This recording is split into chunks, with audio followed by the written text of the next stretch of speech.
about downsizing and whether or not you are ready to do so, things that you need to consider. And family cohabitation is one of them, Colleen. This is a conversation that I get asked all the time, and I have to tell you, this is a hot topic, and this is a huge trend right now, huge.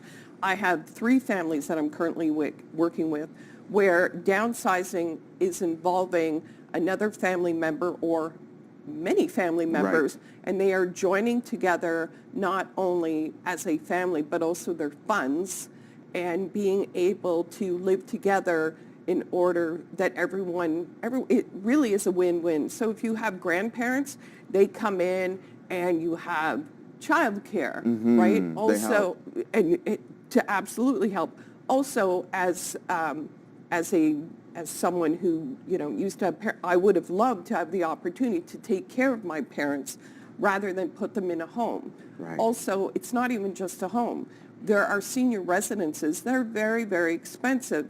And if your parents, let's say, are on a budget, this is something that you can think about. So even changing a garage into an apartment or changing the lower level into a mini suite and just adding, functional, bigger windows so that there is an egress opportunity there. This is something that really needs to be expanded on and thought about because it is a win-win for everyone. I believe it because there's the emotional to consider and the economic, right, in terms of affordability of some of those seniors' residents, but also the emotional separation of putting a loved one in a home and them not wanting to be there. Yep.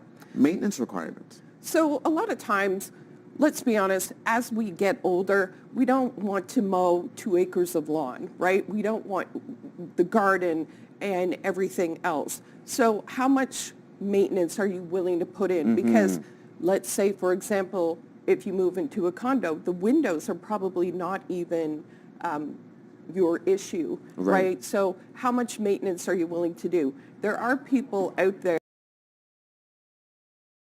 who are like 85. I have a client right now who's almost 90 and he's just gung-ho and he's okay with more gardening and puttering around. But some people are like, no, I want to move to Spain for 6 months or Florida for 6 months. So how much maintenance are you willing to consider in the future in order to take care of your property? And I imagine those conversations are being realistic with yourselves. Like if you had a dream of retiring on a ranch, but then you're thinking about maintaining an acreage and whether or not you can do that by yourself at a certain age, you got to kind of move on from that. And affordability, this is something very obvious.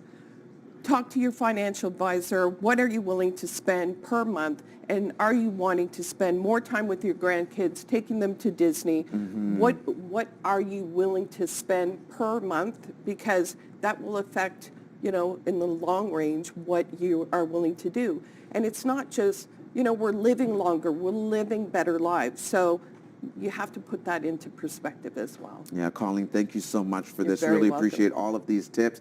Lots to consider there. If you need help after we're done, always feel free to reach out to TrinityStone Realty, 613-417-3599,